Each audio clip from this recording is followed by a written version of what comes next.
This is the future.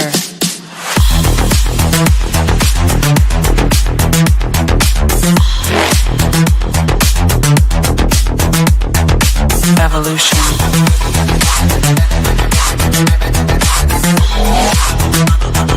This is the future.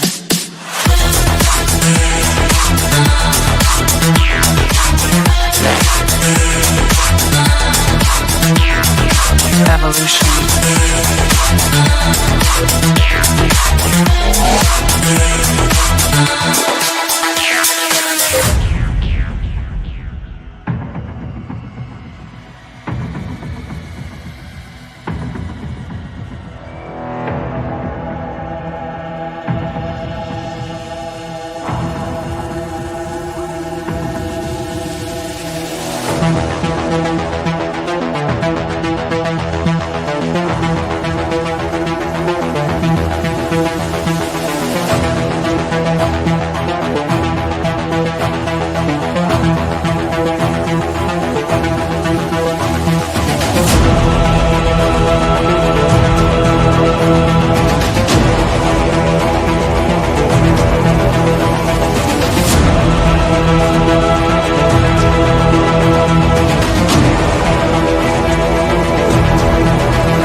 This is the future.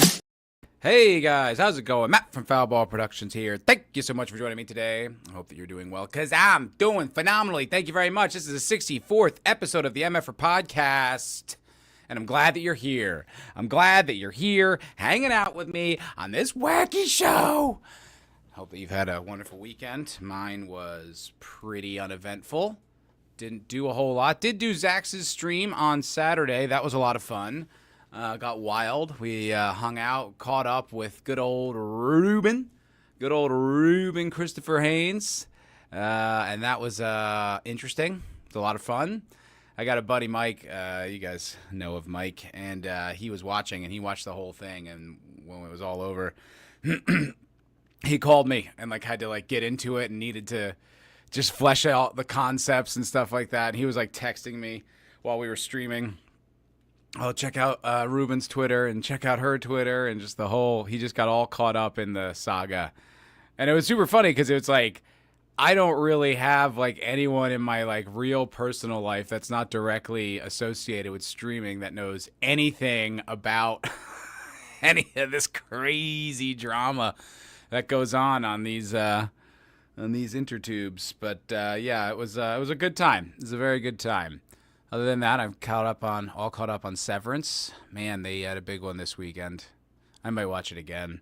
So much happened. Such big reveals. Won't spoil, but it was a lot went on. That was really cool. And played this new video game called, it's not new, it's new to me, called The Long Dark. It's a survival game, but there's also telling a story. It's fun. I like it a lot. I'm really getting into it.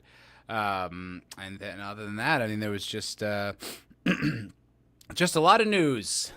A lot of news over the past week. But before we get into that, I'll say hello to the chat. Hello, chat. Low spec, Linux gaming. Hello. I'll say laptop, but it's not that anymore. Hello. Good to see you, Sarah. What up, what up? Big ship, on time, but somehow still gay. I disagree with that characterization. I don't feel that that's accurate at all. I don't think that's accurate. But good to see you. Essential Dildo. What's up, dude? What's up, Westoids? What's going on? How you doing, bro? How you doing? Listless Receptionist, what is up? Oh, you didn't see it? Oh, my God. OG, you missed it. It was so much fun. Yeah, it was basically we did some other stuff, but it was basically 3 hours of talking with Ruben. And, intervening is not really the right word. You know what I mean? Like it's you just kind of get into it and it's like you're like, all right, okay, Rubes. You know what I mean? Like good luck. You know he's found his queen and he got pants, which was big, 2 pairs of them even. He got pants, so I was excited for him. You know, it seems like things are all really lining up, really going great. So, guess we should get into it. Lot of news. A lot of stuff has been happening over the past weekend, few days. It just seems like it's like, you ever see that video of the guy who like takes a truck and then like spins up the merry-go-round? That's how the news cycle feels. Like it's just a whirlwind every day. I will say this week I was far less like addicted to social media. I would check out stuff, watch some videos, but I wasn't just glued into the constant drama of it all because it's, you know, as I was saying last week, it's kind of a lot. It can really drain people, and I definitely recommend, like, you know, unplugging once in a while, but I am a little chronically online. But, yeah, so, I mean, this series of crazy news stories picked up with the big release of the Epstein files. Everyone was so excited. Tomorrow's the day. Noon o'clock. They're going to be releasing social media is making me gay. Is that what you're saying, Sentient Dildo? I feel like you've always been under the assertion that I've been gay this whole time, and so I don't really. I think your logic falls apart here. Doesn't track. Does not track. But they had so this big Epstein file release thing or whatever, and it was everyone was excited. Tomorrow's the day, noon, you know, Pam Bondi, and then when it happened, it was kind of like, that was weird. Like a bunch of kind of right-wing influencer types like DC Drano and Libs of TikTok were handed binders, which I was like, why? You know, like. I wasn't sure how to react to it, but I was definitely just like, why is that the way you did that? Like, why wouldn't you just put it online? You know, everything about this administration is that they've been really transparent, and I've liked that about them. But like, why would that be the way you handled it? And then what? They're gonna like leak information? It's just so weird. And then eventually, in the end of the day, they did, but it was turned out to be absolutely nothing. It was just. I think essentially it was everything we already knew. In fact, like Sentient Dildo was asking, heard it was all redacted. Well, that's the funny thing is like there was redacted stuff that was already public. So you just looked at the redacted thing and then you're like, well, here's the image of the thing I already have that isn't redacted. It was so weird. And I think it felt rushed because like the day before or something like that, like I started seeing like a real strong push on X for everyone. Like I was just like account after account. I was just like, what was this coordinated? Like, why is everybody saying the same thing at once? It seemed odd. But they were, you know, there's a lot of pressure from the base, from the constituents on X. And that same day, that's what it was announced. They're going to release it. So my suspicion is they like caved to the pressure and rushed it and just kind of were like, all right, give me everything you got, you know, put them in these binders. We'll have a press conference tomorrow, da-da-da-da-da-da. And it just was like misguided where it's like, I almost would have rather you just waited. And you're like, you know, coming into a hostile administration and, you know, so many of the employees are actively working against us. This is not going to be easy to get your hands on a lot of this stuff as quickly as we'd like. You know, we're working as best we can, as fast as we can to get it, but, you know, we'll get it when we can. But no, they rushed it to, like, appease people. Then it was nothing. And everyone was just like, oh. And then the reactions, these, like, kind of juvenile reactions. Everyone's like, get rid of Pam Bondi. Get rid of Kash Patel. It was like, Patel's been in there for, like, 3 days. Give him a break. You know, give him a minute. Like, how do you think this works? You know, like the FBI was actively working against Donald Trump and they tried to have him impeached. They accused him of treason. Okay, like, you have to understand these are hostile forces. They're not just going to cooperate that immediately. And then it came out later, something that what you're saying here. Where was it? Oh my goodness gracious.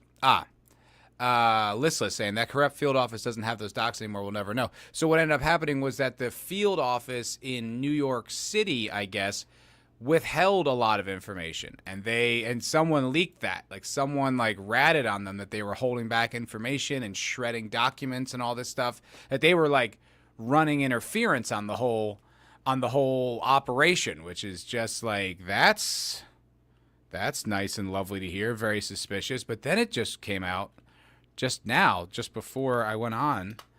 Hold on, I'm going to read the headline, word for word. There we go. Breaking. Head of FBI field office in New York resigns after the DOJ accuses his office of hiding thousands of Epstein docs.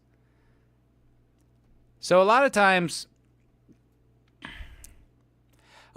things, with the Trump administration, they look silly and foolish in the beginning. When he says something or does something, you're just like, what was that? How did that get that way? Then you get these results. And I'm like, is it possible that they're like, let's get everyone talking about it. Let's get people upset about it. Let's force it out into the mainstream media and the conversation, then to flush out the rats. I don't know. That could just be like, yeah, of course that's what we meant. That's exactly what we were planning the whole time. Clearly, because of the result. Or it could be just that was a total fuck up debacle and it happened to work out in the favor. But to hear there was a whistleblower saying that they were hiding files, shredding files, and then the Department of Justice accuses him of doing it, then he resigns. It's like, whoa, that was pretty effective. There's definitely a lot of stuff going on in this administration that is, kicking ass and taking names. Not just Doge. Not just Doge, Tulsi Gabbard fired 100 people who worked in intelligence who were all really freaky, sex people, talking all kinds of nasty trans sex stuff, on, basically inner office communication channels. It was all really disturbing. It was just very, I was like, ugh, God, it was gross and creepy and weird. And it's those are the type of people who are Trump's a traitor, it's those people. It's yeah, so she fired 100 of them. I think, look, when it comes to the Epstein thing, what was that, 2018? I feel like if there was any incriminating evidence against, elite people, it's probably gone by now, most likely. Maybe not, maybe there is some left. I don't really know, but it does seem kind of I don't know. It seems unlikely. I just feel let's, to borrow a Zoomer expression, let's just let them cook. Let's just let them cook. Let's let them, do some more things. I think it was such a shock and awe carpet bombing in the first few weeks that was just you couldn't believe. Every day was a win. There was so much good stuff going on. I can't believe this. I can't believe that. And when that train kind of slowed down, I think people were like, whoa, what the hell? It was you got that good dope, and now you want to get that hit, and it's I feel there's a lot of I don't know. I just feel you got to kind of give some of this some time. These are human beings. Like I said, it's been 5 weeks, 6 weeks, something like that, and already so many things are happening. If someone continues to be shitty, fine, but let's be a little patient here. Let's be a little patient. All right, what are you guys saying? Hello, Morgan Holloway. Good to see you. Hail. Hail. Small time republic. What up, dog?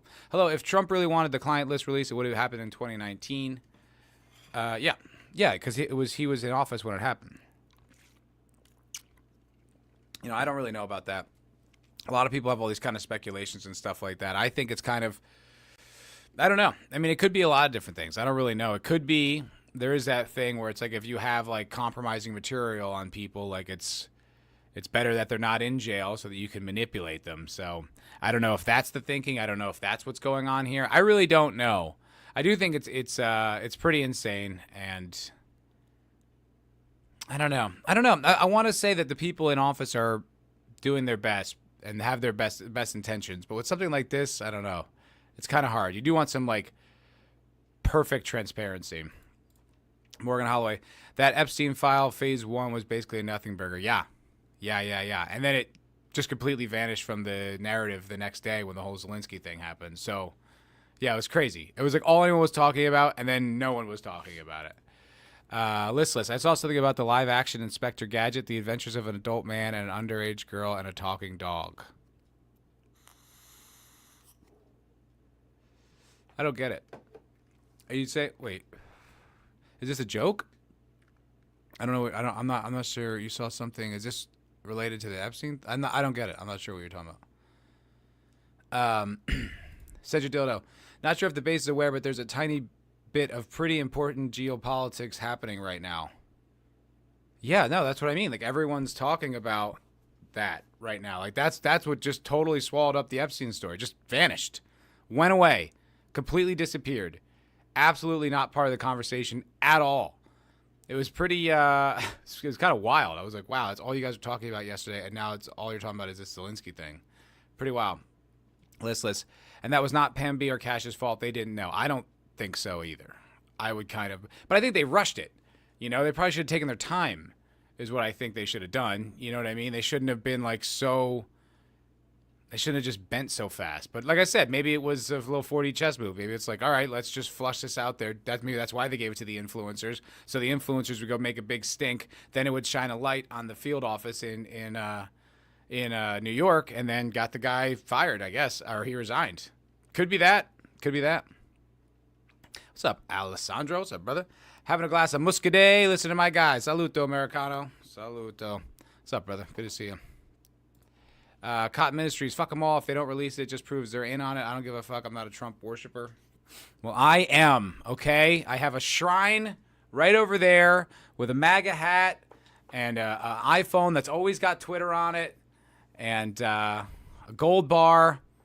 I worship at the Trump shrine every day. Every day. Trust the plan, Wook. I mean, a little bit. A little bit.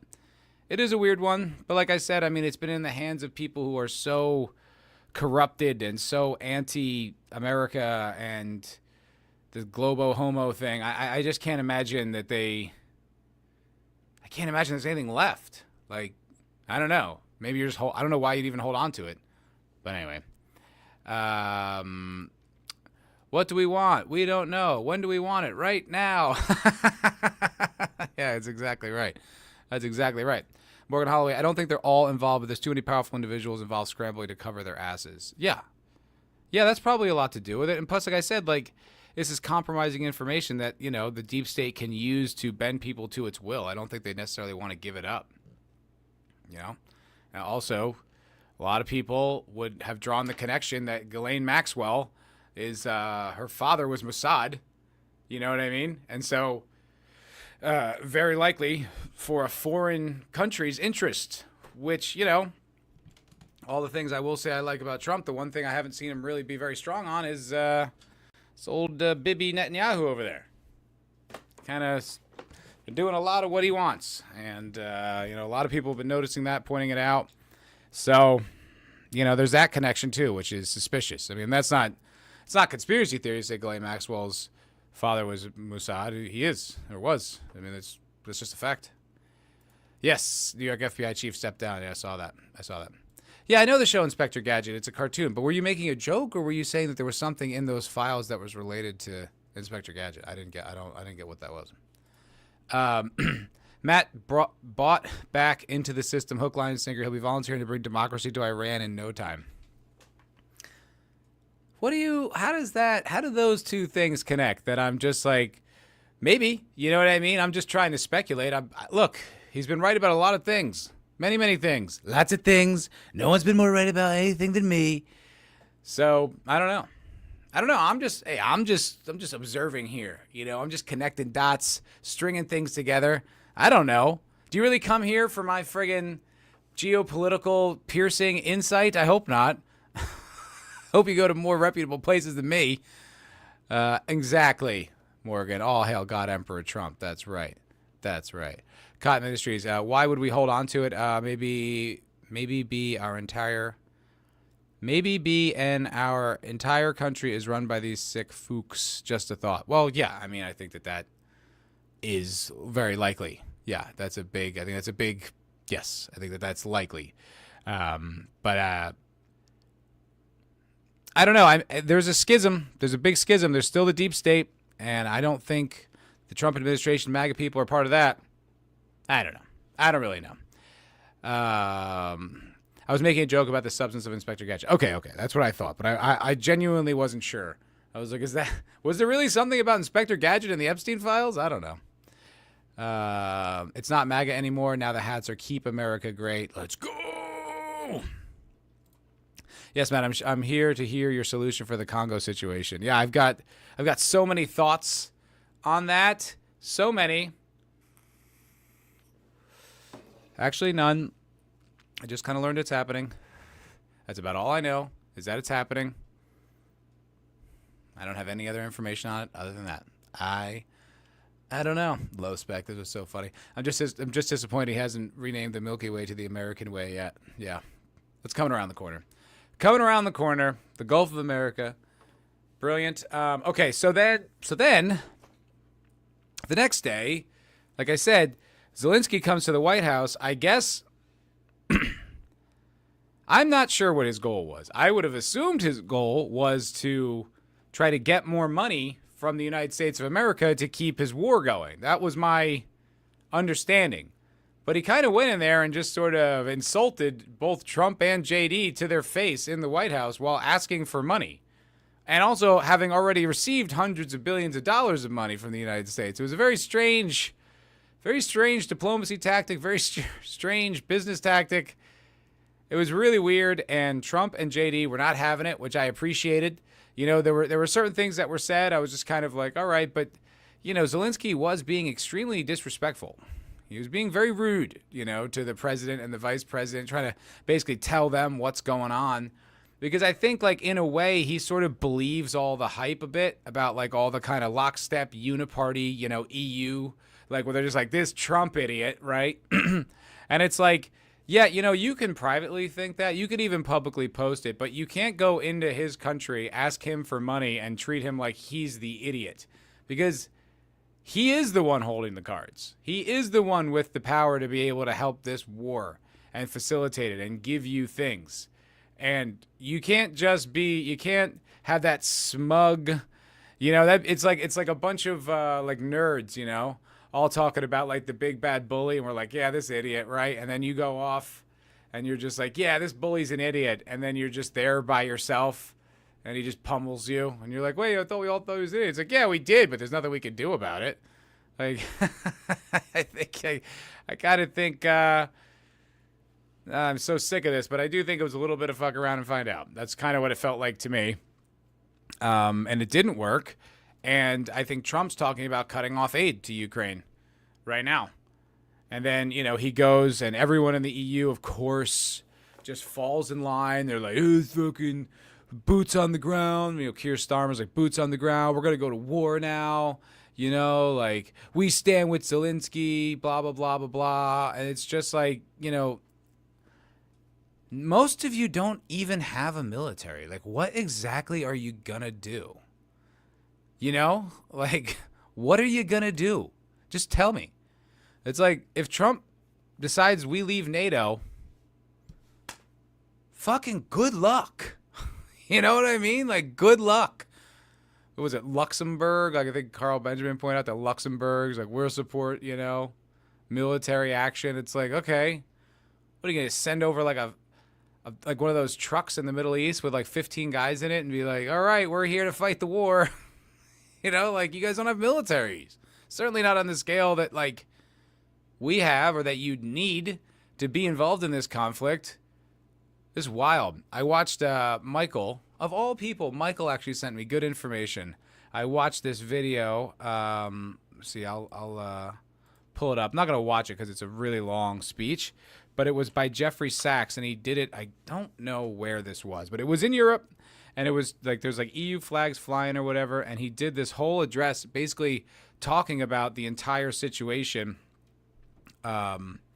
in the with Russia, with Ukraine, and the kind of the history of it, and how like it's not what they're selling you. Like it's not what they're selling you at all. It's this whole thing that goes back for years with like bad foreign policy of the United States since the early 90s. And I've heard some of this because of Dave Smith had on that guy, Scott Horton, who wrote a book called Provoked, which is basically about this entire conflict. And I was like suspicious, like when Mike sent this to me and I see the EU flags and it was just like, at this whole Zelensky thing, but this guy just like lights it up. He just lights it up and lays out exactly what the hell's going on here, and just how much like Russia's just keep giving the middle finger to Russia, making agreements with him, and then being like, "Nah, go fuck yourself," not living up to them.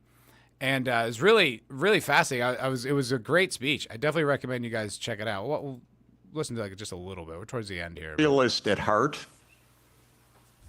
It is great powers dominate the world.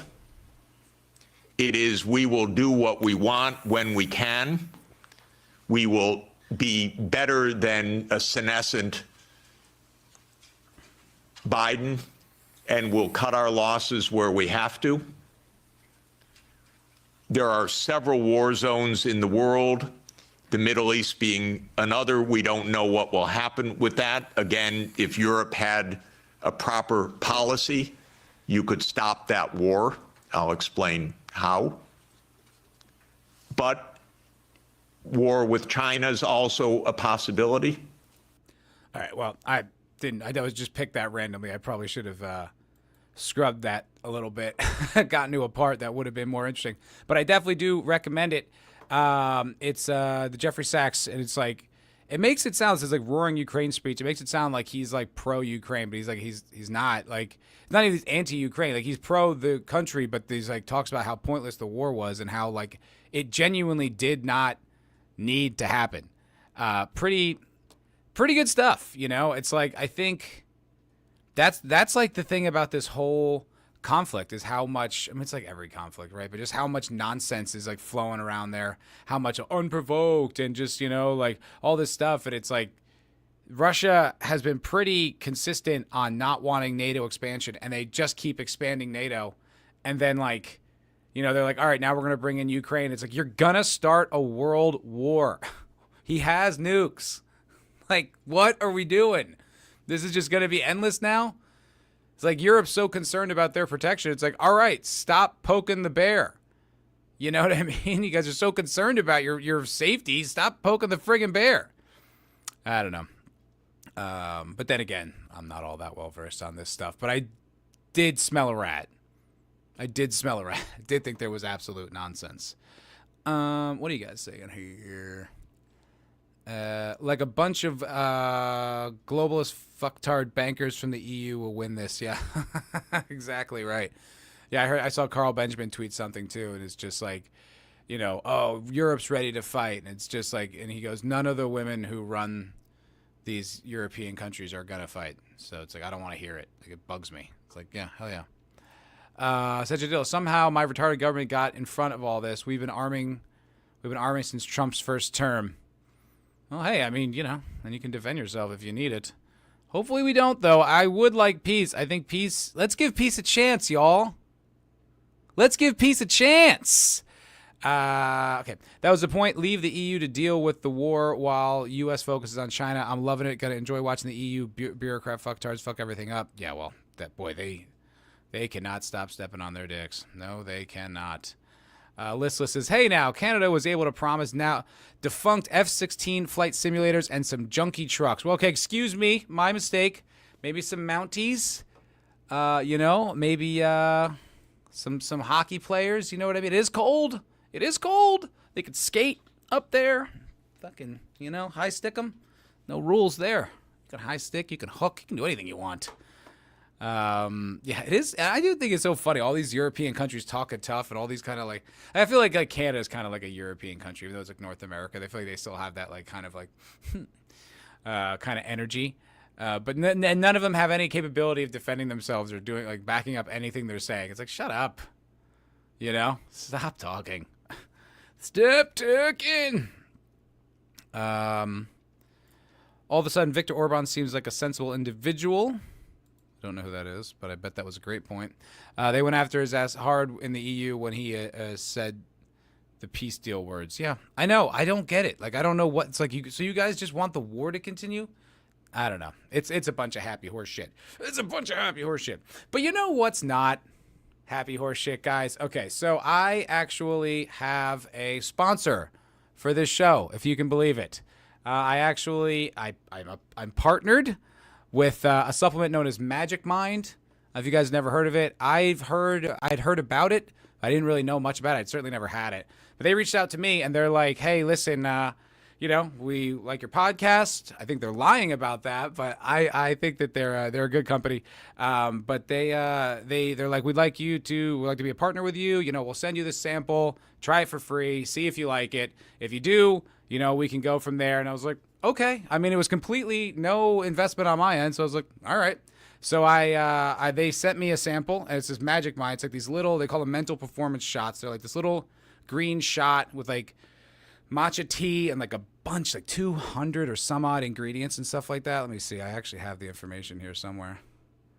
Yeah, it's got like these types of mushrooms. It's all like organically grown in California. And the idea is that you take these shots every morning, which I've been doing. Just have it like with my coffee. It's not supposed to replace your coffee. It's just a shot to help you. And it's supposed to encourage your creativity. I got to be honest. I feel like it's working.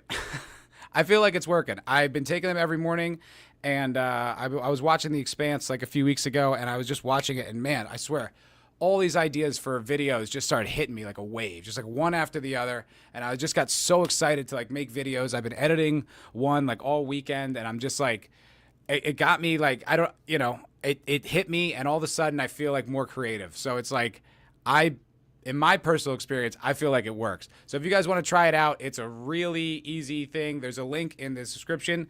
Just use the code Foulball20. It's 20% off your first, if you do, wait, how is it? So, okay, it gets you 40, if you do a subscription, it's 48% off. So that's like half. It's like free. And then if it's your first time, it's 20% off. And if you don't like it, I think for a time of 100 days, you can just send it back. No questions asked, no nonsense. There's zero risk, folks. So I recommend you guys give it a shot. Give it a shot. I am shilling to you, Essential Dildo, but I do like the product. So go give it a shot. Code Foulball20. Link in the description. Go from there. Let's go back to your crazy chats. EU Butocrats wanted an EU army for a very long time. All this is giving them an excuse to finally do it. They'll fuck it up. It'll be hilarious. UK, France, Germany working together. Yeah, I don't know. I think the whole thing is just kind of like, it's like there's not a single person, not a single leader or country that has a different opinion there at all. Not one little bit. No one disagrees with that. It's crazy. I don't really know. It's crazy. It's like, okay, guys. Well, good luck with all that. You guys got it from there, I guess, huh? We'll go fuck ourselves? Okay, we'll go fuck ourselves. See you later. See you later, folks. Okay. Did you guys see that Hassan Piker got banned from Twitch? I saw that. That made me laugh. Hassan Piker got banned from Twitch for did he threaten to kill someone, or did he let me see, I actually have the article here. It was like a senator that he like threatened or wished death upon, and then he got banned. Oopsie Hassan. Oopsie Hassan. Let me see here. Oh my god, so many pop-ups. Hold on. Oh my word. All right. Okay. Twitch streamer Hassan has been banned from the platform just days after making a controversial statement, comments towards a U.S. senator. With nearly 3 million followers on Twitch, Hassan has become one of the biggest names on the Amazon-owned platform, thanks to his just chatting streams and occasional gameplay. Over 30,000 viewers, blah, blah, blah. Wait, what did he say? Wait, I saw this clip. What did Hassan say? He said something like, it was really not It was very blunt. It was something you absolutely shouldn't fucking say. Okay.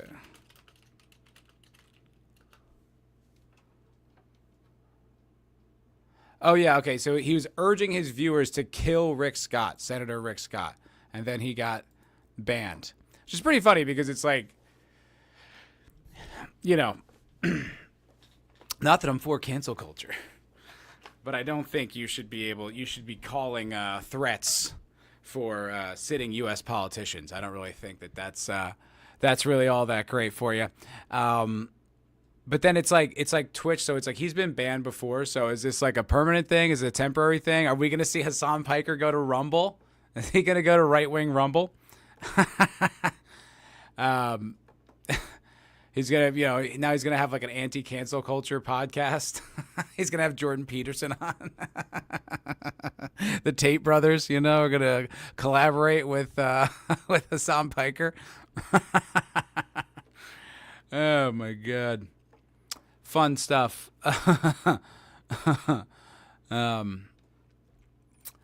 He should get censored for making deletion threats. Yes, I agree with that. I think you can't encourage people to kill people. I think you can say you want someone dead, I believe, right? I think you can be like, God, I wish that guy was dead.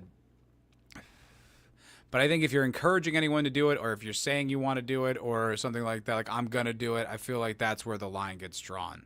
But I think you can wish death on someone, and it's not like. But I guess these are all just like platform regulations, right? He's not being charged with anything, at least not yet.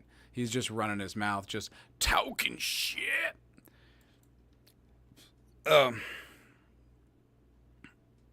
Wait, what is this, Senchadillo? Let me learn you on how EU politics work. Only opinions that truly matter must come from Germany or France. I don't know anything about the way you guys do things over there. I have no idea. I mean, I understand Germany's like the kind of center hub of like the entire organization there. But I don't know. I don't really know. I don't really care. You know what I mean? I'm not all that interested. The reason why I care about Ukraine or whatever, why we're talking about it, is because it's like, well, we're sending millions of dollars over there. You know what I mean? Like, it's lots of money. Billions and billions and billions. And it's like, I would love us to stop this sort of like globalist empire spanning thing that we're doing. I don't know. I'm over it. I'm absolutely over it. I'd love to see Piker get on the right-wing slop grift treadmill. I would love that so much. He's going to come out with an NFT and a meme coin. That would be fantastic. Cotton Ministry said Sam Hyde got away with it when it was directed at Piker. I don't know about that. That's new to me. I'm not really sure. I don't know. Let's stop, let's not threaten people's lives, all right? We can talk how shit they are and all this stuff, but, like, you don't have to. Come on, what are you doing here? What are you doing here? Oh, that was an interesting thing that I was listening to someone talk about. That guy, Luigi Mangione, the guy who shot that CEO, like, that guy, it was weird. Like, that guy wasn't even. I always assumed that particular CEO had screwed him over in particular, but apparently not. Apparently, he didn't even have health insurance, like, with that company. He just, like, took it upon himself to just go wipe out that guy. That's even crazier. I thought it was like he had a direct grudge. But the fact that he just decided to just go, like, nuke that guy just because he didn't like his business practices, like, that's crazy. Is there something else going on here? Like, is there another layer to this kind of thing? Like, that's the craziest thing I ever heard. I thought that guy was, like, involved. I don't know. Is he still not sentenced? I don't know. I haven't heard the word. I heard it's like it's just completely open and set. I have not been keeping tabs on it. I don't really give a shit, But it's one of those. You never saw that you never saw that Hyde clip? Hilarious. No. Was it like really a popular thing? This is the first time hearing of it. Let me look it up. Let me see what I can find here. Okay, hold on. Let me see. Sam Hyde. What is this? Hassan Piker.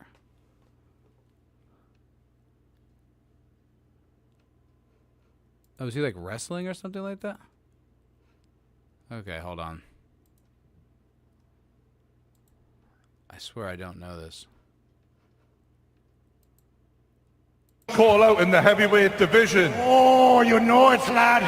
You know that, Hassan Piker. I'm coming to kill you in Los Angeles at your house. Or in the ring. No, in real life. I'm going to stalk him and become obsessed with him and wear his makeup and his dresses and use his skin as a coat like the ancient Irish did. Well, that's your winner, Sam Hyde! Bloody. No, I've never seen that before. No, in real life.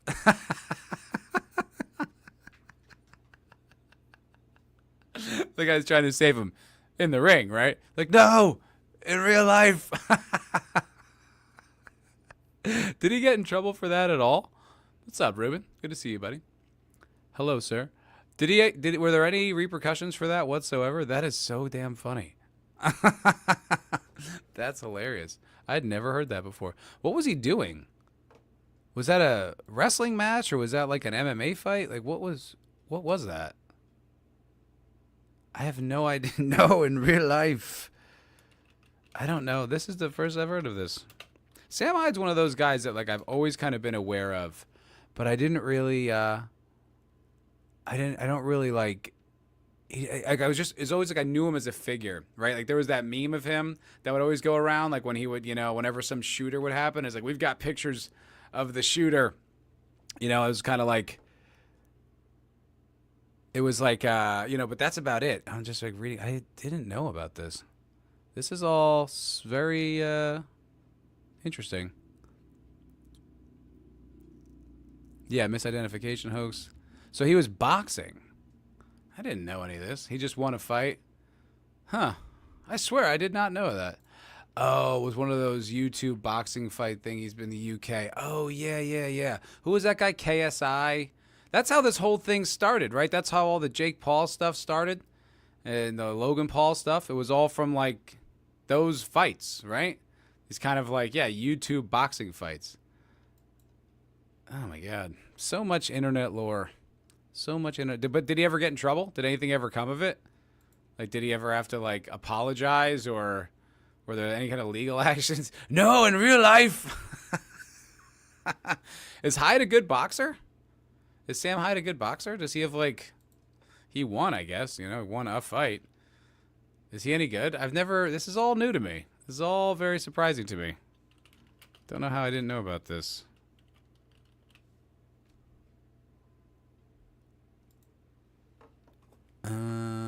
Heavyweights collide. I'm like curious about this whole like old internet. Oh, wrong one. Old internet drama. Alrighty, let me see here. I have too many windows open. It's slowing down my computer. My word. My word. Excuse me, lads. Laddies. Laddie boys.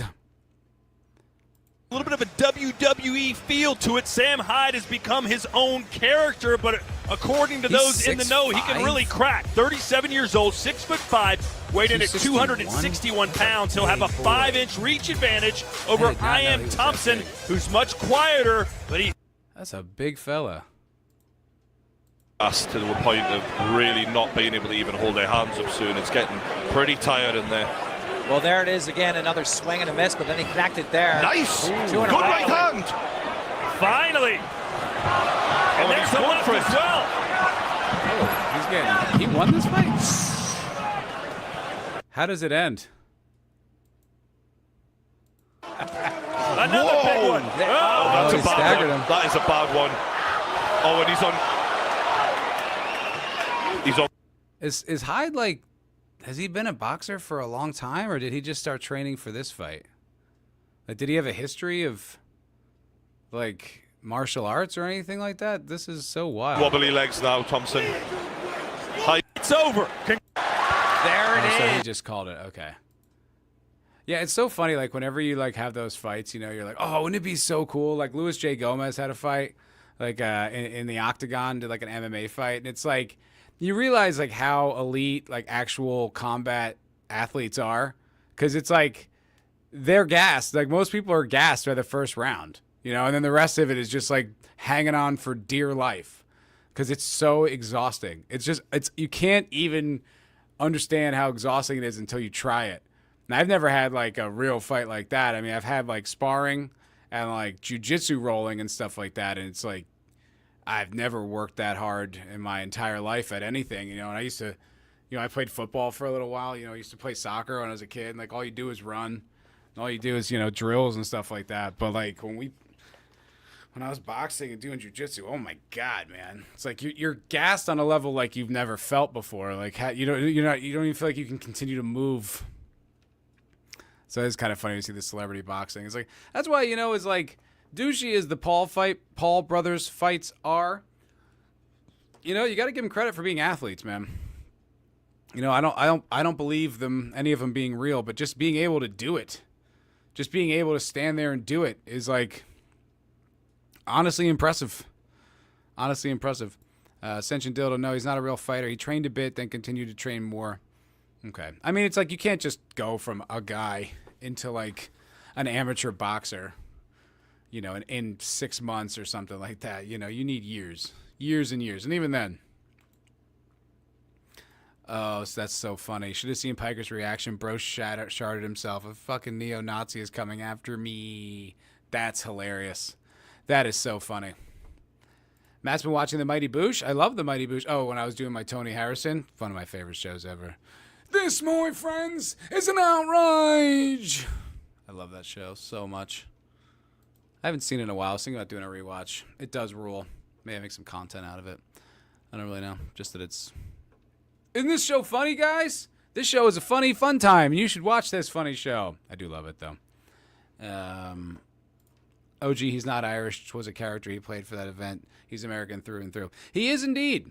He is indeed. And he actually, I tried to watch some of his other stuff. So he did that video a few months back with the, I guess it was around like New Year's, about like the Dear Elon video. That was fantastic. That was a really great video. I watched that like 2 or 3 times because it was just so interesting and laying out just such interesting arguments. And he's such a bizarre character.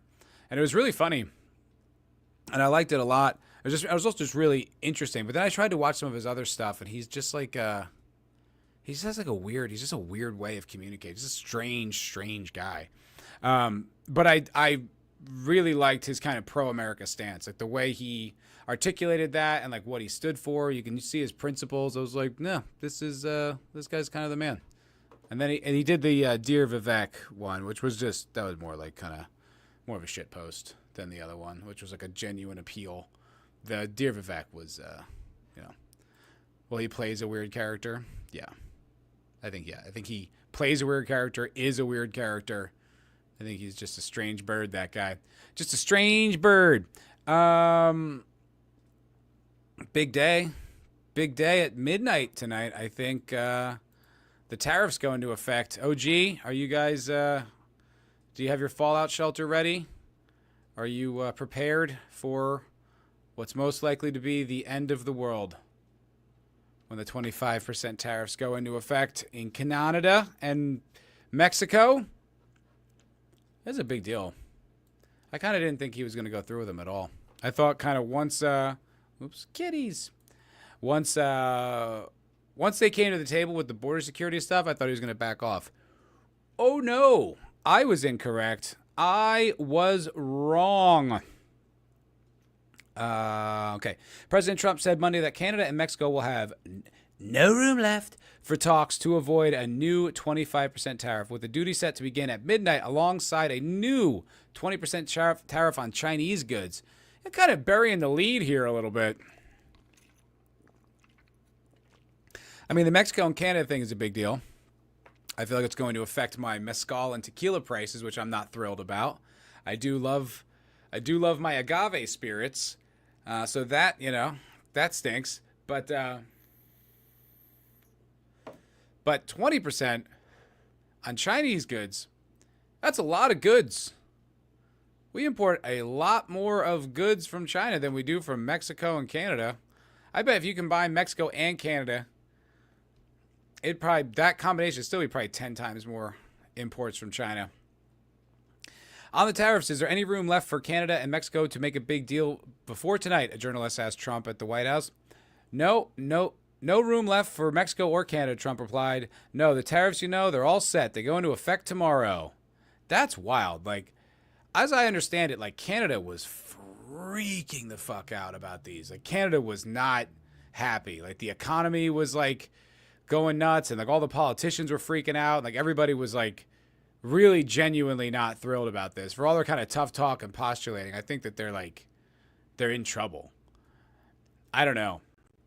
Like I said, I said about this, like, I think last week or 2 weeks ago. Like, I read a paper on, like, the whole tariff proposition and, like, what it's all about. And like I said, some of it is totally makes perfect sense. I mean, like, there are, like, these reciprocal tariffs that really aren't, they're very one-sided. You know what I mean? It's like, Europe can, tariff the hell out of, like, certain imports from the United States. But, like, if we do it back, it's like somehow we're, like, oppressive or whatever. And it's like, I mean, I understand the economy kind of shifted towards, like, a non-manufacturing economy here in the United States. But, like, still, like, why is it one-sided? Like, if it's reciprocal, it's reciprocal, all good. Like, how's that? Why is that a problem? It's like, well, then lower yours. Lower your tariffs. It's like, oh, you want to protect your interests. It's like, okay, well, so do we. We want to protect our interests here as well. Trump added that the new tariff on Chinese-made goods would be 20%, double the amount he previously threatened, which the White House aides subsequently confirmed. China, Mexico, and Canada are America's top 3 sources of imports and collectively send almost half of all goods that flow into the U.S., meaning there is likely to be a noticeable impact on consumer costs. All 3 major U.S. stock indexes spiraled downward following the president's announcement. Whoa, that's not great. The Dow Jones Industrial Average was closing off about 650 points, a drop of 1.5%. The NASDAQ shedding more than 2.6% of its total, closing down nearly 500 points. Whoa, that sounds like a lot. Trump last month delayed the implementation of the 25% tariff against goods from neighboring countries when Canadian Prime Minister Justin Trudeau and Mexican President Claudius Sheinbaum rushed to reassure him that they would crack down on illegal immigration and fentanyl smuggling. Although illegal immigration busts along the U.S.-Mexican border hit a 25-year low, let's go, in February, Trump said Monday he was still displeased with the progress on stopping fentanyl, which can kill in extremely small doses. So you understand, vast amounts of fentanyl have poured into our country from Mexico, and as you know, also from China, where it goes to Mexico and to Canada, he said. China is a primary producer of fentanyl that killed at least 279,000 Americans, including a friend of mine, over the past 4 years, according to Centers for Disease Control and Prevention data last updated in September. Fentanyl wiped out nearly 0.1% of America's... Wow. Holy shit. Fentanyl wiped out nearly 0.1% of America's population over that period. Damn, dude. That's really a lot. By being sprinkled into a wide range of illegal drugs and counterfeit prescriptions, often killing unwitting and disproportionately young users. Yes, my buddy. R.I.P. Jer. He got fucking murked by this bullshit. Although Trump specified fentanyl as the reason for proceeding with tariffs, he also has been described the measures as beneficial to American businesses. What do you guys think? Pro-tariff, anti-tariff? Where do you stand on your tariff talk? What do you think? What do you think about the tariffs, huh? You tell me, guys. Put your comments down below in the chat. What do you got here? Okay. Cotton. Hello. What's up, Zach? Good to see you, brother. Good to see you, pal. Okay. I know a bunch of pot-growing Canadian nationalists, and I can tell you for certain they're not happy about the tariffs. Okay, Zax is here as well. We have more Canadian representation who can let us know. Listless, Canada's freaking out about it. I'm not personally, because it is what it is. I feel like there's that kind of like part of Canadian populace who's just kind of like, all right, get fucked. We didn't like all this gay shit. We had a problem with it. You called us all Nazis. All right, well, good luck. Good luck with everything now. Very Canadian. It's great having a president with a backbone. It really is. It does rule indeed. Well, they should have a think and become the 51st state. Yeah. Abso-friggin-lutely. I think that's just like such a funny troll. I think Listless and Zax are right. It's like there's a lot of libs there that we'd be bringing in, talk about importing votes, like how the Democrats are importing votes for like the the elections for the Democrats. It's like, well, we'd be importing a whole lot of libs that way. Oh my God. I think they'd freak out. I think there'd be like riots and shit. I don't really think it would work out. Now, have you ever seen what the tariffs are like that Canada puts on the U.S. now? It's wild. Yeah, I know. That's what I mean. Like, it's really one-sided. It's like if we do it, suddenly we're bad people. It's like, that's not right. But I guess a lot of it has to do, I was reading it had a lot to do with like reserve currency. So a lot of banks, a lot of like national banks, they take the reserve currency of the United States of America, and now that doesn't inflate the same way that like our currency inflates. So while they're like getting richer on our money while we're getting poorer, I think, as I understand it, which I don't think I do, but I'm pretty sure that's what the situation is, and that's like why he wanted to implement a lot of this, I believe. Good. Tariff, the shite out of everybody. Free markets are a delusion. Sadly they are. Sadly. Damn, a 20% increase in fermented soybean paste? Intolerable. What's next? Higher fish head prices?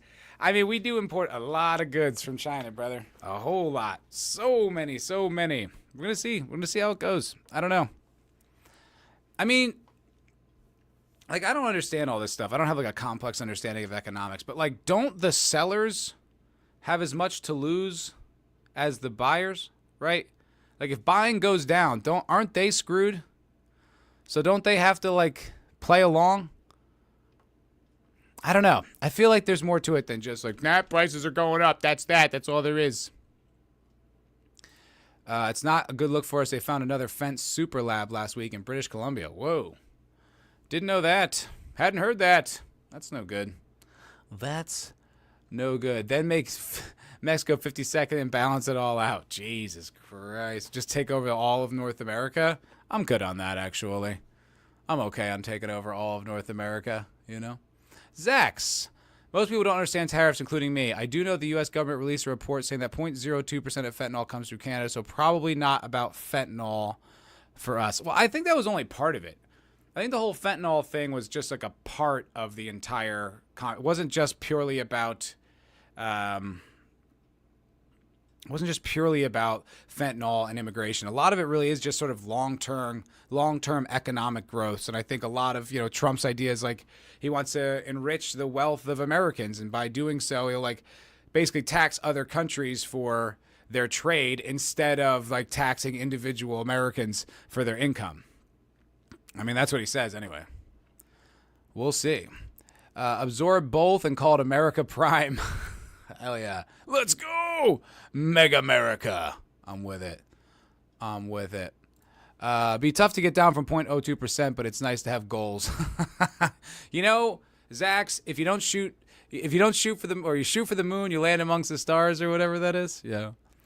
Alagabos, the Chinese make great air conditioning units that last 3 years max. No, I will say I don't like the fact that we are just flooded with so many shitty Chinese goods. I don't like that, And it's like they're pretty good at marketing them. When you go on Amazon or whatever, you're like, oh, okay. Then you get the shelves or you get the thing or whatever, and you're like, oh, that just looks cheap. And just having cheap stuff around just doesn't make you feel good, I wish things were a little bit more craft made, but then it's like, it's just so easy. It's so easy and so cheap. What are you supposed to do? Central Diddle, I'm all for tariffs, reject gay, neo-lib, globalist, modernity, embrace real politic tradition. Let's go, dude. Let's go. What was it called? The Golden Age? Or what was there was like that time in America where it was like most prosperous in our history. Let's do that. Let's do that again. Later, low spec. Peace out, dog. Have a good one. It was also about terrorists, border security as a whole. I mean, yeah, listen, the border security thing is no joke. Although I never felt like the Canadian border was very insecure, but I guess Trump had different information. I don't know. A whole continent having the First Amendment isn't a bad thing. Well, I agree with that. Yeah, I agree with that, Shit, the whole West, really. All right, Europe, I mean, getting arrested for memes and shit. Pretty bananas. I get behind Mega America, LMAO. Word. I think fentanyl was a pretext to make this emergency measure, but Trump's putting America first, and I respect that. We should be much more self-sufficient and fuck globalism. Fuck globalism, indeed. Yeah, absolutely. Well, I think a lot of it had to do with like self-reliance.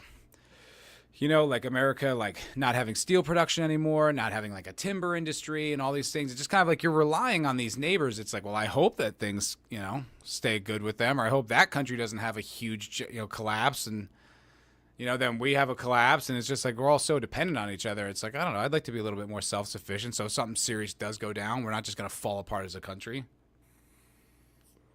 Like if we can't get imports. I don't know, but I know that we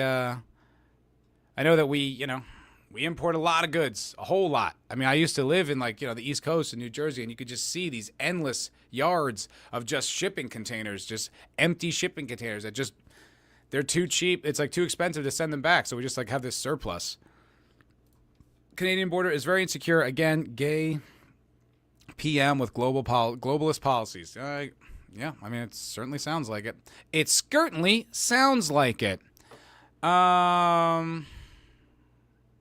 else here? Guys?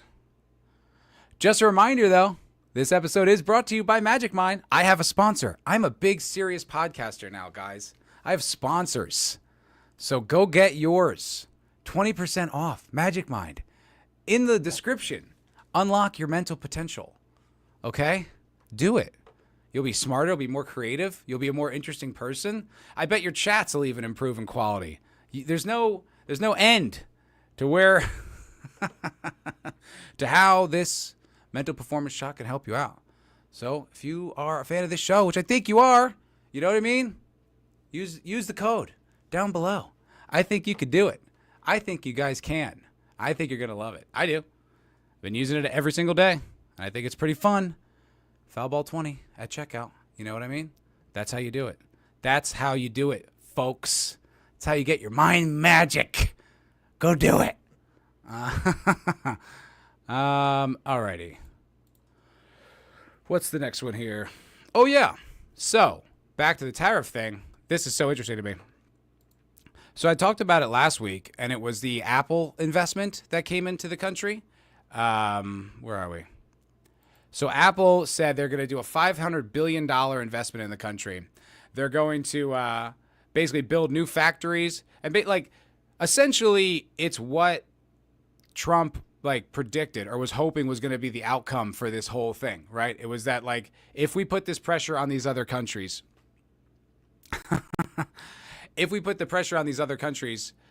then that will adjust the manufacturing priorities. That's always what he said. He always said he wanted to bring manufacturing back to the United States, get rid of these sort of deals or whatever that basically kind of just make us a consumer, make the country poorer essentially without having any kind of industry or production or export. So last week we see the Apple thing happens, $500 billion investment in the country. And then today we get another one. We get another one from Taiwan. From Tai freaking Wan.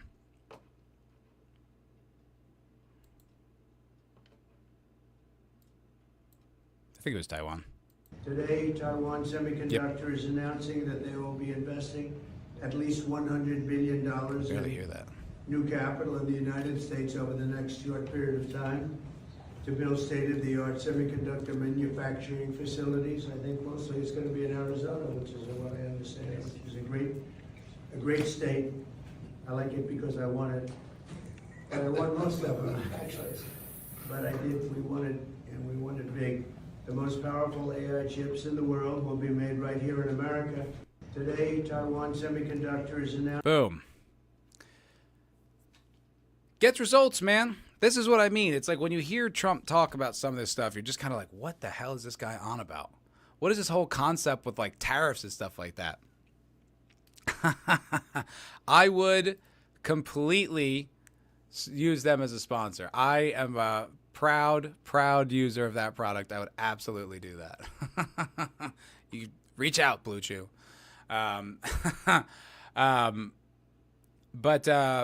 Wait, shit, what was I just saying? Goddamn, such a dildo distracted me.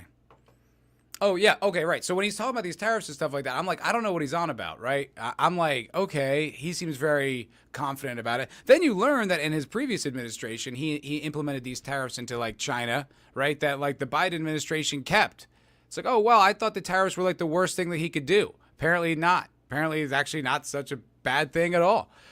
So he does this second time around, and I'm like, he's talking about it. I'm like, all right. And then I look into it, and you're like, oh, there actually is like, there's a method to Trump's madness. You know, it seems sort of scattershot and shoot from the hip, but I think it's just the way he communicates. I don't think everything he does is so impulsive, but it does seem to have like results. I mean, that's 2 announcements in 2 weeks. $600 billion being invested into the country. So that means, more jobs, right? More GDP, more value for Americans. I think that's a good thing. So it might be bumpy for a little while with like the price of goods going up. I don't really know. But yeah, the results speak for themselves, and you can see it. This is the second week in a row with like multiple $100 billion announcements of manufacturing starting right in the United States. Boom. Say what you want. Man gets results. Man gets them. Like a Bulls. Why can we build 11 nuclear supercarriers, but we can't upscale nuke plants from subs to power subdivision cities, besides those being idiots? Yeah. I really hope that we get to,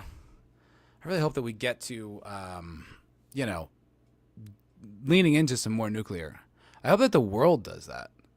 I think like more, like they all talk about like this sustainability, and it's like our energy needs are just going up, and nuclear just seems to be the most powerful, the most efficient, the most green, if you will. I would like to see that happen in this country too. I think that'd be great. I think that'd be fan-freaking-tastic. Wage work is oppression. That's true, but it's better than nothing. Obviously, I think we'd all like to be, richer, stuff like that, just like have like that cash money.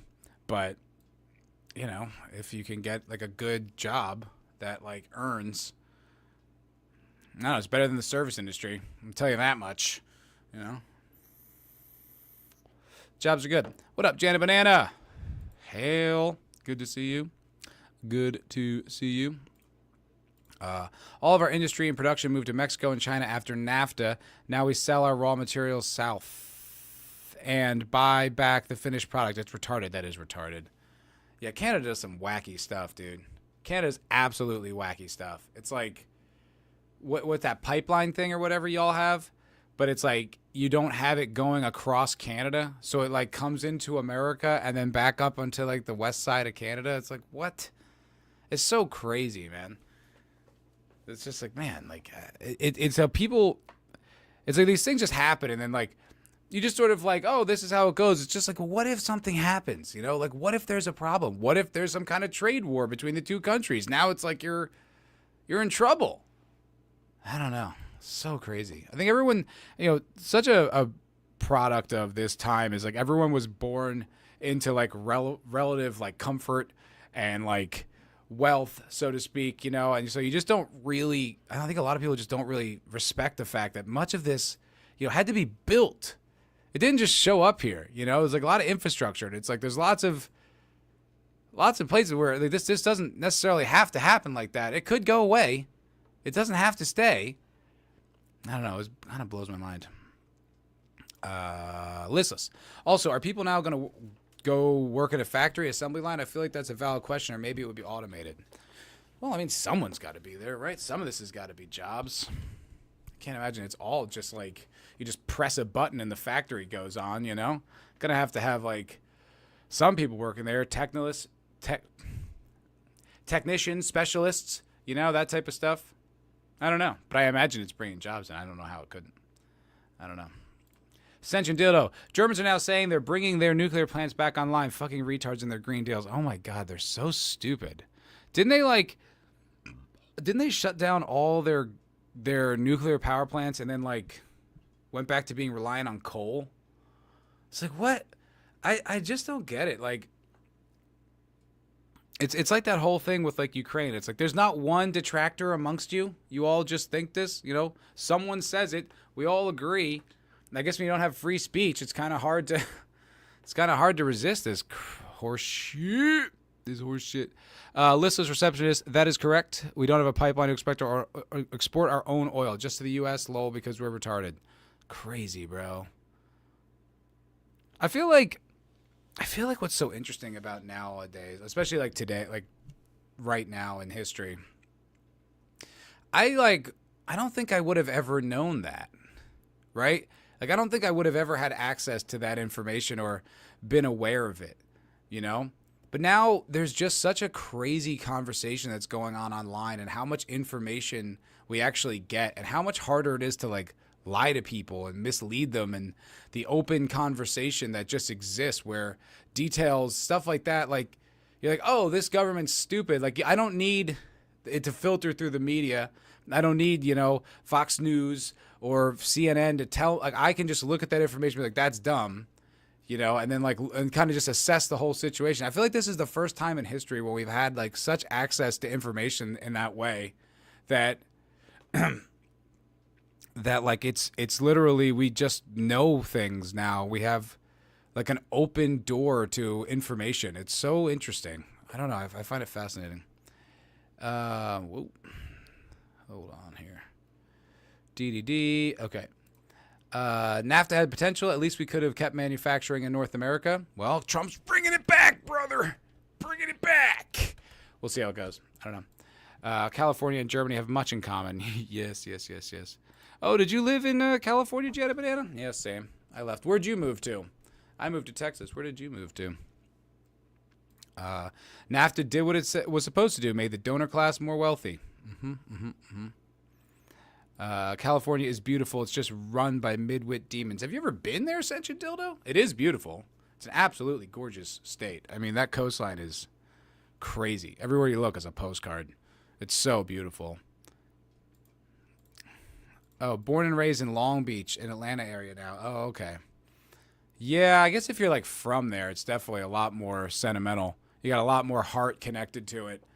Yeah, that kind of stinks. It is so pretty. Long Beach too, like, I feel like they were trying to turn it around. I feel like it was like past few years was like slightly less violent and ghetto. They were actually trying to like build it back up and make it kind of a nice area of LA. I don't really know. I miss what it was. Yeah. Don't we all? Oh well. California's pretty, but it's got people in it. Yeah, it's the coast. The coasts are absolutely gorgeous. I mean, that whole ride up, all the way, you know, from like Baja all the way up to like, was that Oregon? Gorgeous. So pretty the whole way. Crazy pretty. I've been. No way. Not in NorCal. That's where I want to visit one day. It looks beautiful. Yeah, it is. I mean, California is absolutely gorgeous. Absolutely gorgeous. Lol, I was not in the ghetto area. Sure. Listen, we know your hood roots. All right? I know you stay strapped with that. You got that tool on you at all times. I know what you're up to. Oh yeah, Shane did SNL again. Shane Gillis did SNL again over the weekend, which did not have quite the same impact as the first time, when it was kind of like this triumphant return of the canceled comedian who's now, you know, more popular, more beloved, and like more interesting than like anyone associated with that show. So it was like a big deal. But he came back and did it this weekend, which was actually like pretty funny. Like, I watched the monologue, opens up with a Trump joke, which I was like, that's awesome. You know, like, he opens up with a Trump joke talking about like how he misses the fact that we're never going to get to see Trump debate again. And that's hilarious. Then he like made like a Biden joke, and it was just like coming right out the gate with like this kind of just jokes, you know, not like partisan at all, just like comedy, which is like, that I think is almost the bigger win for SNL. Not that I care what happens to SNL. I never have liked SNL, and I don't care if it's successful or if it isn't. It means absolutely nothing to me. But I will say it is like cool. It is cool to see like actual like comedy be on like TV. You know what I mean? Someone who's genuinely funny going up there and doing like a monologue and just actually like, you know, having fun. He's joking with the crowd, talking about how he's like, I know you guys are pretty liberal here. And they all laughed at it. And, you know, just like, I'm going to lose you a little bit. Made like race jokes. It was funny. You know, it was good. And I watched the sketches, and yeah, they were okay. They were all right. Like they were, it's still SNL, but I mean, I'm such a Shane fan. So it's just so nice to like see him there and just see him like be out there. I really dug it. Zach's Shane was funny, but the crowd was dead. Yeah, I mean, you know, it's a crowd going to see SNL. You know what I mean? Like, I couldn't imagine, like, unless I knew Shane was going to be there, I could never imagine going for any other reason to go to SNL. So, you know, they're probably not all that primed for comedy anyway. I feel like a lot of it's just sort of tourists, right? Just people from, like, out of town just have, well, let's go to SNL. Like, I don't know. But I was just happy to see it. I was just happy to see, like, actual comedy on TV, you know? And there's no headlines, no stories. No nothing. No one cares. I mean, that's the thing, you know, I guess things are different now. I was gonna say no one ever cared, but they did. But things are different now. It's just kind of like the magic spell doesn't work. If you're like, oh, this guy said something offensive or racist, everyone's like, all right. Yeah, okay, cool. What else is new? Like, no one cares. It just washes right over people. No one gives a shit. It's, yeah, I don't know. Blacks Dio. Okay, I have no idea what you guys are talking about. Clearly, I missed something.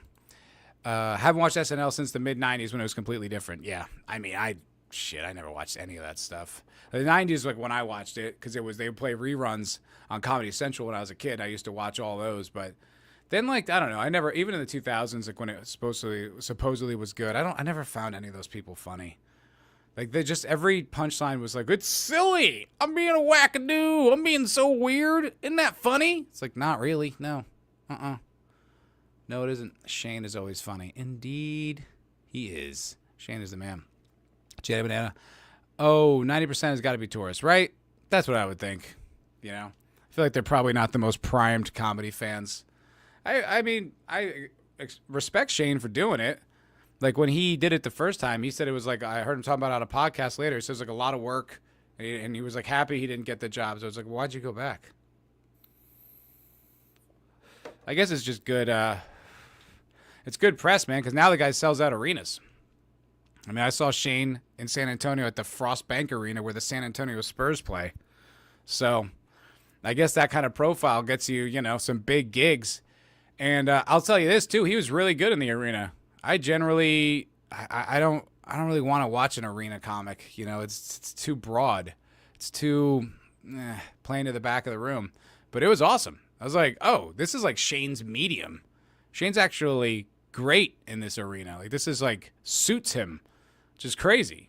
But it does. He was fantastic in it. So I guess maybe getting on SNL, putting you in arenas, that's pretty cool. SNL fans don't want base jokes. Yeah, but I was saying, like, you know, these weren't like super base jokes or whatever, but they were just jokes, and they weren't like that one-sided, basically propaganda. It was like, oh no, we're just making jokes, you know, we're just having fun making jokes. I was like, cool, good, I liked it. Yeah, it was, I don't know, it was dope. I'm always happy for him. I'd love to see Shane live. You should. It was really, really good. I mean, it was so good. Like I saw him at the Mothership like a few years ago, and he was funny there, but like in the arena, it was crazy. So yeah, definitely. I mean, I'm sure he's doing dates in Atlanta at some point. I would check it out. Check it out. I'm an old woman, but it was a better time. Well, yeah. I mean, SNL hasn't been funny for a long time, for a very long time. And it probably won't be funny either. I mean, there was like some cast members where I was like, wow, they're terrible. Like, they were, you know, carrying whatever the Shane's jokes were, but boy, they stunk. I was like, these guys, they're not funny. They're not even good at acting. It's just like, how did they get this job? But I guess, like, if you're like a genuinely funny person, like, you would never even get in there because, you know, I think in order to be funny, you got to say some kind of fucked up stuff sometimes, or just sort of push the boundaries, or just have a sense of humor about everything. And those people don't really seem to have that kind of sense of humor, you know, especially for the years when it was just like all the, you know, the Trump years and the COVID years and just how political it was. It's just like, well, that's not going to attract anyone actually funny. It's just going to attract activists. So it's just like, yeah, how would you even end up with funny people inside that show? I don't know. 9 Inch Nail tickets come before Shane. All right, fair enough. I see where your allegiances are, Janet Banana. Not for me. Not for me. SNL is too mainstream, man. I'm into comedy you haven't even heard of. They don't even do comedy. They just sort of stare. We could sense their thoughts, and they're funny. You wouldn't get it. Elon did Rogan. That was actually really good. I listened to that whole Elon on Rogan thing. It started off, it was kind of cringe. I was watching it, and it was like Elon was trying to get Rogan to laugh at like his grok, and I guess like his grok was like, it was talking. And he was like trying to get it to do like he had like on sassy mode or something like that. It was just, you know, Elon just wants to be funny. You know what I mean? He just wants he wants the comedians to like him, you know, and he wants to be like, I'm the funny guy, you know, and like, it's like a lot of times you're just like, geez, Elon, like his jokes are so like, you know, but it's like, it kind of comes across charming. It just kind of comes across as like someone who just like, you know, wants to be with the cool kids. But then he went on to talk about like all the stuff that like has been going on with like the government. He talked about like kind of being confused with the whole Epstein thing. Talked about SpaceX for a while. Talked about the Doge and all the IRS stuff. I thought it was really I really liked it. I thought it was very insightful. He said he thinks that like Social Security might be like the biggest scam in history.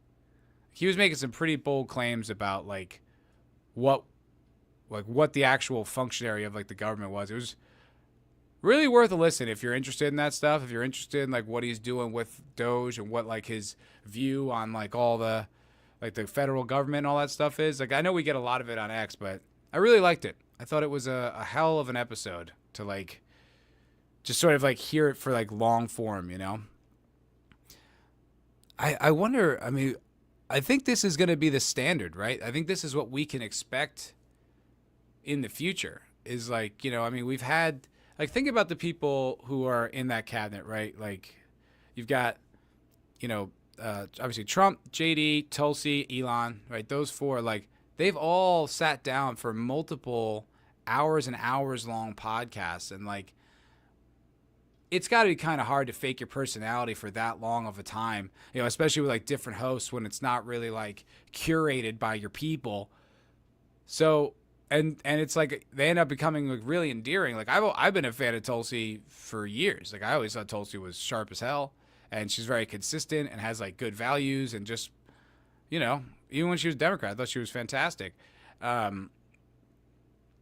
you know, but it's like, so now it's like these people who are in all this power, like they have these long hours and hours and hours of them being like not exposed necessarily, but just like hanging out with them. Like I really hope that that's like the future.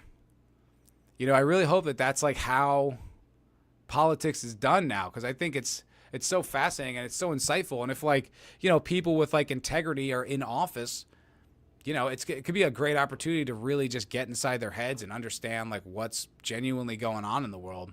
I think it's pretty dope. I like it a lot.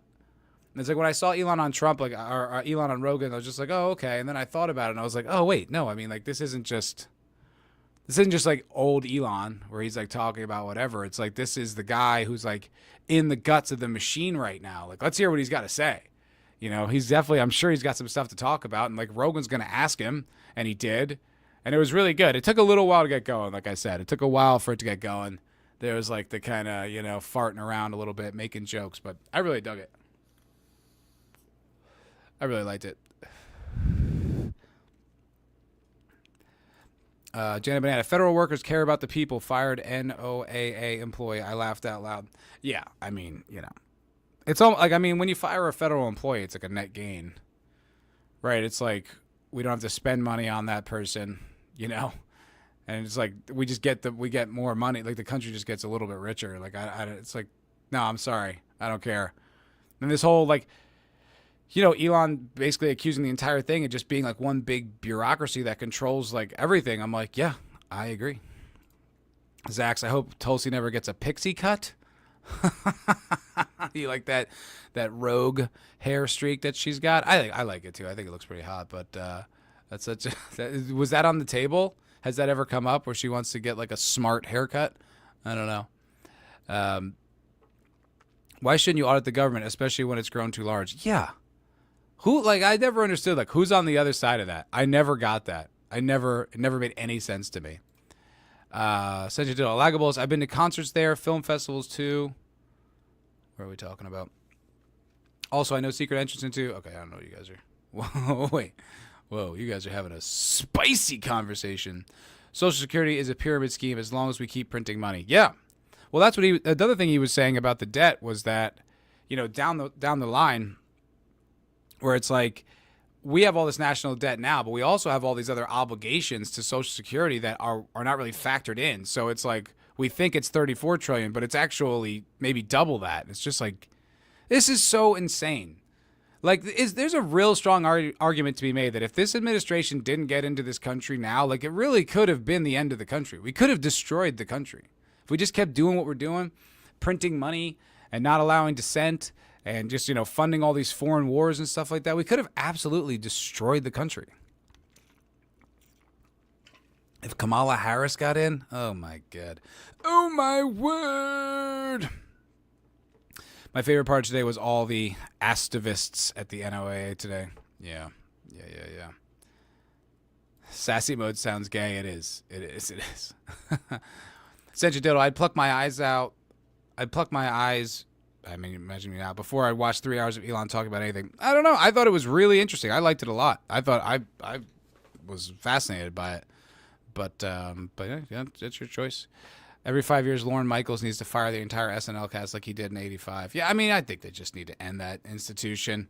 Just kind of move on. You know, I feel like the internet's kind of got comedy covered at this point. We don't really need, like, that corny, censored, boring stuff. I mean, some of the jokes that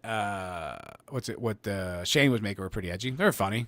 You know, it's Shane, though. You know what I mean? Like, week to week. It's like, I think next week's guest is Lady Gaga. It's like, who fucking cares? I don't know if she's a musical guest or, like, the hosting guest, but, like, what fucking ever, man.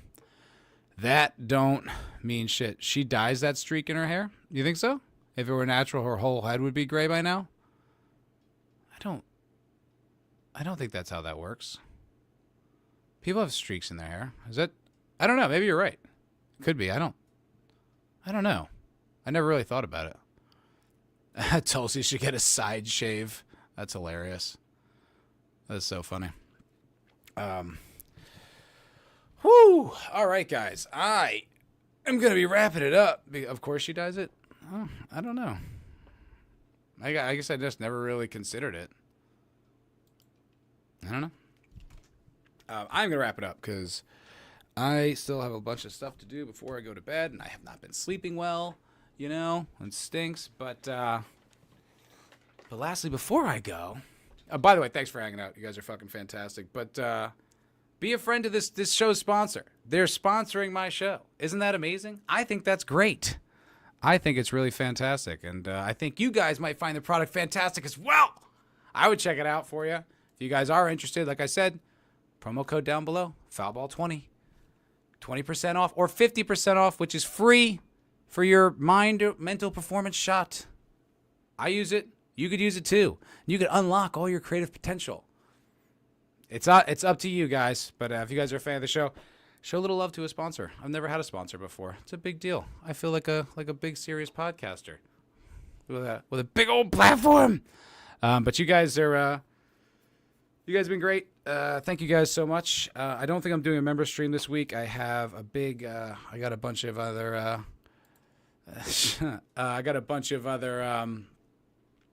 it called? I got a big meeting on Thursday I got to do with my other company. But you guys are really wonderful. Thank you for hanging out with me this evening. I'll see you guys always on the next one. And have a fantastic night, guys. Peace out, y'all.